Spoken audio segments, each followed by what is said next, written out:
Okay, see, dear students, now let us take lesson number 15, 7th standard.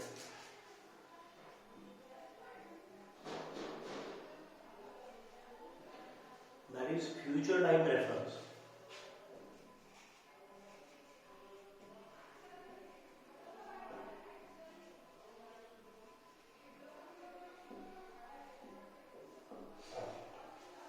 Now, in English grammar, future time reference can be expressed in four main ways. First, simple present.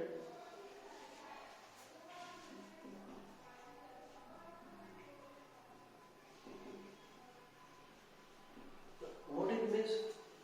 हम future के बारे में चार तरीके से बोलते हैं. देखो, बहुत very interesting topic this one is that हम फ्यूचर चार तरीके से बताते हैं.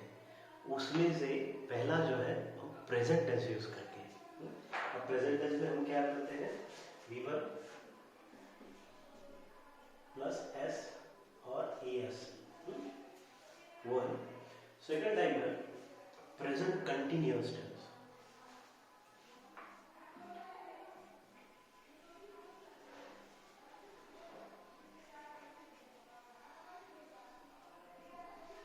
B plus V N G use करके हम क्या करते हैं? प्रेजेंट कंटिन्यूअस टेंस यूज करते हैं और बोलते क्या है? फ्यूचर. बताते क्या है? फ्यूचर. कैसे? हम देखेंगे. थर्ड है be going to.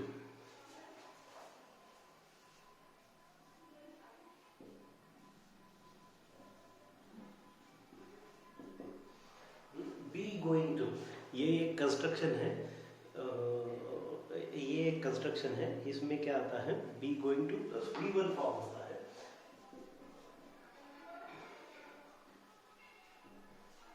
Be going to का सेपरेट कंस्ट्रक्शन है, किसी टेंस से रिलेटेड नहीं है. ठीक है. और इससे क्या होता है? हम फ्यूचर के बारे में बोलते हैं. कैसे? एक एक का एग्जाम्पल लेंगे, एक एक हम सॉल्व करेंगे. ठीक है. फोर्थ है this simple future tense.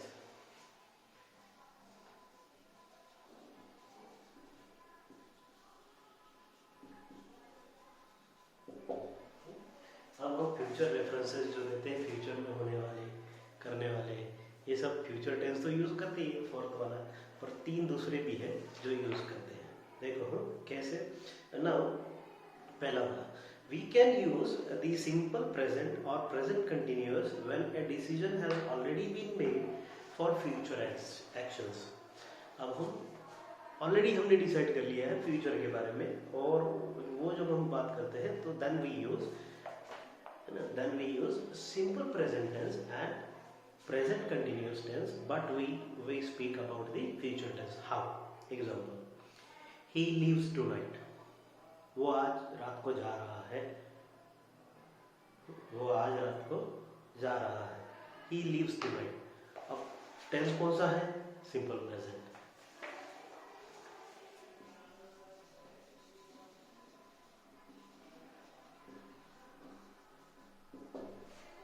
Tense कौन सा है? Simple present. He leaves tonight. चला गया क्या? नहीं, चला नहीं गया, जाने वाला है. अभी गया नहीं है, अभी जाने वाला है. सो ही लीव्स टुनाइट मतलब फ्यूचर है. गया क्या? नहीं गया. और यूज क्या हुआ है? Simple present. Leaves V1. कौन सा फॉर्म यूज हुआ? SES लगा के V1. Okay. He is living tonight.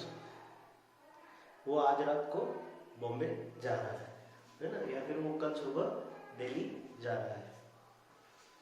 So he is living tonight. He is living tonight. वो आज रात को गांव जा रहा है. Continuous present tense. Is leaving. Amazon plus VING. Continuous present tense. वो चला गया क्या? अभी जा रहा है क्या? नहीं, आज रात को जा रहा है. आज रात को जा रहा है ना. So this word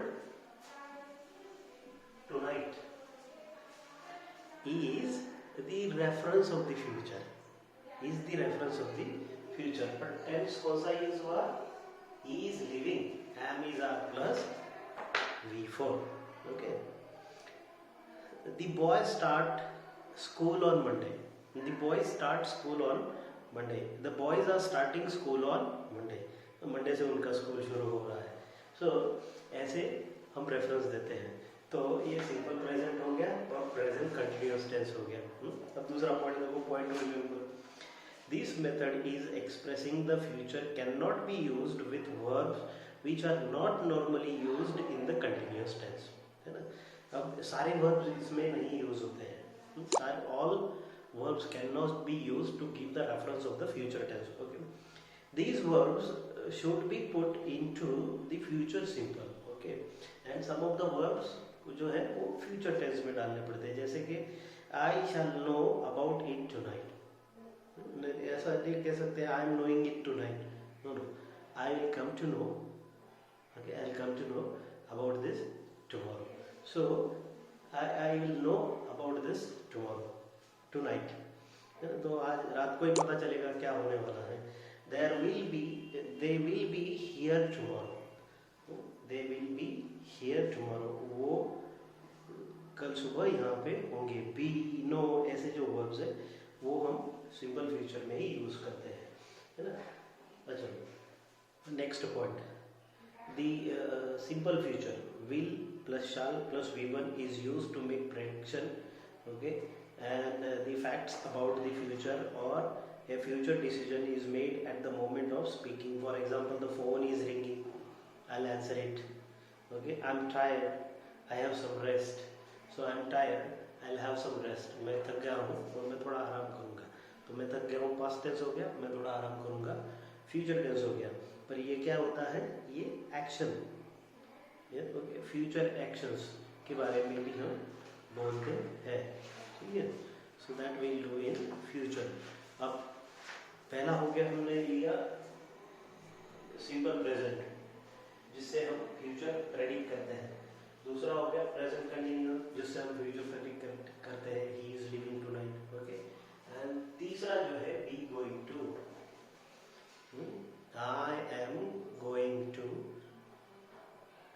I am going to visit him tomorrow. मैं उसको कल मिलने वाला हूँ। I'm going to see him tomorrow. I'm going to meet him tomorrow. I am going to meet him tomorrow मतलब अभी प्रेजेंट टेंस में है क्या? वो नहीं। going to ये अलग फॉर्मूला है जो सिंपल कंटिन्यूअस प्रेजेंट टेंस बताने के बजाय सिंपल फ्यूचर टेंस बताता है, right. I am going to meet him tomorrow का मतलब है I will meet him tomorrow, right. तो ये है तीसरा कंस्ट्रक्शन, ठीक है। We also use simple future to talk about something that we think will happen in the future, है ना। वो जो हम सोचते हैं कि फ्यूचर में होगा उसके बारे में भी हम future simple future tense use करते हैं। The train will reach Mumbai by 6 PM ऐसे। Points to remember, important points to remember according to traditional usage। जो ट्रेडिशनल कंटिन्यूअसली चले आ रहे हैं जो यूसेज है, कंटिन्यूअसली हम जिस तरीके से बोलते आ रहे हैं उसमें क्या होता है? shall was used with I and we। shall जो है वो I और we के साथ ही यूज करते हैं, but now the use of will has become common for all subject. पर अब हम क्या करते हैं? हर जगह will यूज करते हैं। पहले क्या था? ट्रेडिशनल ग्रामर में रूल था, shall I और we के साथ shall यूज करते थे, बाकी सब वर्ब के साथ will यूज करते थे। अभी सारे सब्जेक्ट के साथ will यूज करते हैं, राइट है। सारे सब्जेक्ट के साथ I, we, he, she, it, इन सब के साथ will यूज करते हैं। पहले I और we के साथ I shall, we shall, he will, they will, you will ऐसे यूज होता था। अभी I will, he will, you will, they will, we will, directly will भी यूज होता है सबके साथ, हो गया। So shall is used with I and we in questions only to make an offer or suggest। अब shall ट्रेडिशनली कहाँ पे रह गया? जैसे कि हम क्वेश्चंस में हम will नहीं यूज करते आज भी I और we के साथ। जैसे कि will I help you ऐसा नहीं कहते, हम क्या कहते हैं? shall I help you, क्या मैं तुम्हें मदद करूं, है ना। सो इस तरह से shall यूज होता है अभी कंपलसरी I और we के साथ इन क्वेश्चंस। ये बात हमेशा याद रखना, ठीक है। देखो एक्सरसाइज है, उसके बाद exercise number 1, 2, okay. Exercise number 1 and two क्या है एक्सरसाइज नंबर 1 एंड 2 में, write the verbs in bracket in the present continuous tense to predict the future. बहुत सिंपल है। He not tell a story tonight, present continuous, he is not telling a story tonight, he is not telling a story tonight. I meet her at the airport at 10, I am meeting her at the airport at 10। Okay, इस तरह से करना है।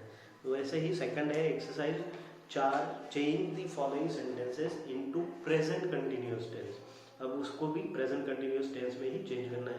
They will see it tomorrow, right, they are seeing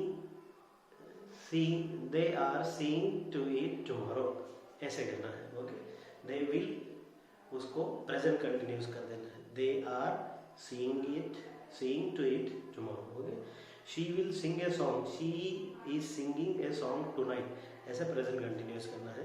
सो ये दो exercise है solid. Okay, now the third important, going to plus verb.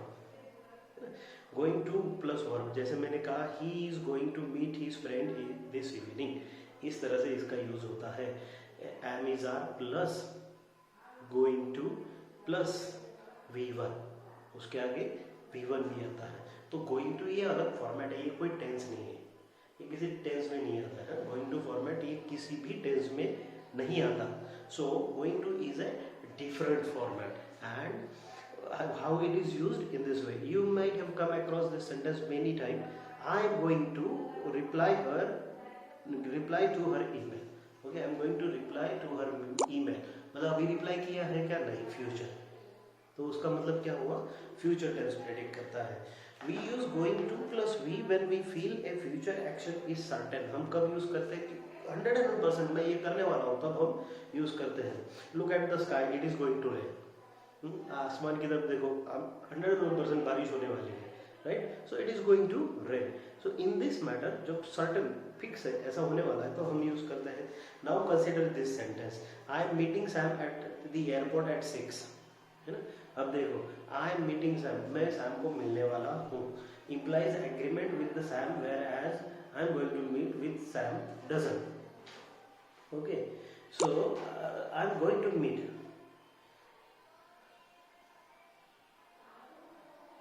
Okay, I am meeting Sam. अब देखो, आई एम मीटिंग सैम में क्या है कि मैं सैम को एयरपोर्ट पे 6 बजे मिलने वाला हूँ, but I am going to meet Sam, ये जो है here we notice that implies arrangement with Sam. So I am meeting Sam, Sam से मिलने वाला, राइट। ओके, और वैसा आई एम गोइंग टू में नहीं होता है, I am going to meet Sam, it doesn't, मतलब वहाँ पे कोई अरेंजमेंट नहीं है, बस मैं जाने वाला हूँ, मिलने वाला हूँ, it is fix. So meeting, I am meeting means arranging, right, and I am going to meet means it is certain to happen. तो ऐसा है, ये फर्क है दोनों में। Be going to can be used with time clause when we wish to emphasise the subject intention. अब देखो, दूसरा गोइंग टू का इंपॉर्टेंट क्या है, ये टाइम क्लॉज के साथ यूज होता है। कैसे? He is going to be a dentist when he grows up, जब वो बड़ा हो जाएगा वो डेंटिस्ट बनने वाला है, वो डेंटिस्ट बनने वाला है, टाइम क्लॉज है ना, आगे चल के। What are you going to do when you get your degree, तुमको तुम्हारी डिग्री मिल गई तो उसके बाद क्या करने वाले हो, है ना। डॉक्टर बनने के बाद क्या करने वाले हो? डॉक्टर बनने के बाद क्लिनिक खोलने वाला हो, या फिर सरकारी नौकरी ज्वाइन करने वाला हूँ, या फिर मैं जाके ग्रामीण एरिया में सर्विस देने वाला हूँ, या फिर मैं शहर में जाऊँगा, या फिर मैं अपनी खेती करूँगा। Anything can be the aim, right. So time clause के साथ ऐसे भी यूज होता है। थर्ड एग्जांपल और देख लेते हैं। What is she going to do when she completes her course in degree designing. अच्छा, डिग्री डिजाइनिंग का कोर्स कंप्लीट करने के बाद वो क्या करने वाली है, राइट। सो इसका मतलब क्या कि इट इज नॉट फिक्स। तुम डॉक्टर बन गए तो बनने के बाद क्या करने वाले, डॉक्टर करने वाले हो कि नहीं करने वाले हो, ये भी क्वेश्चन है ना। तो ऐसे इसको गोइंग टू के साथ पूछा जाता है। Third important thing going to के साथ, be going to can also be used without a time expression. It is then usually refers to immediate और near future.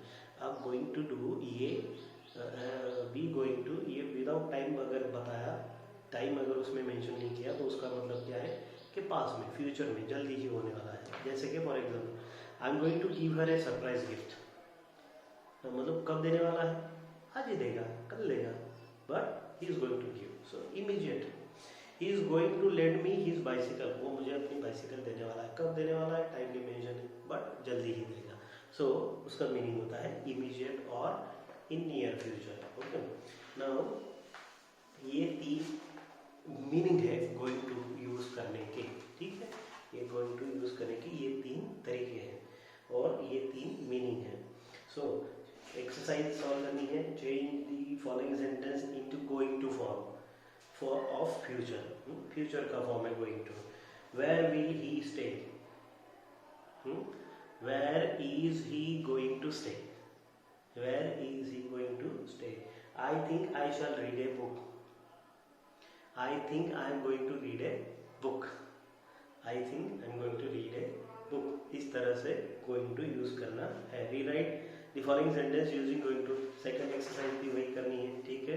Solve this exercise, send it to my personal number the homework. Okay dear students, here the lesson number 15 ends. If any queries, if any problem, please call me, contact me and I'll solve it. Okay, good day.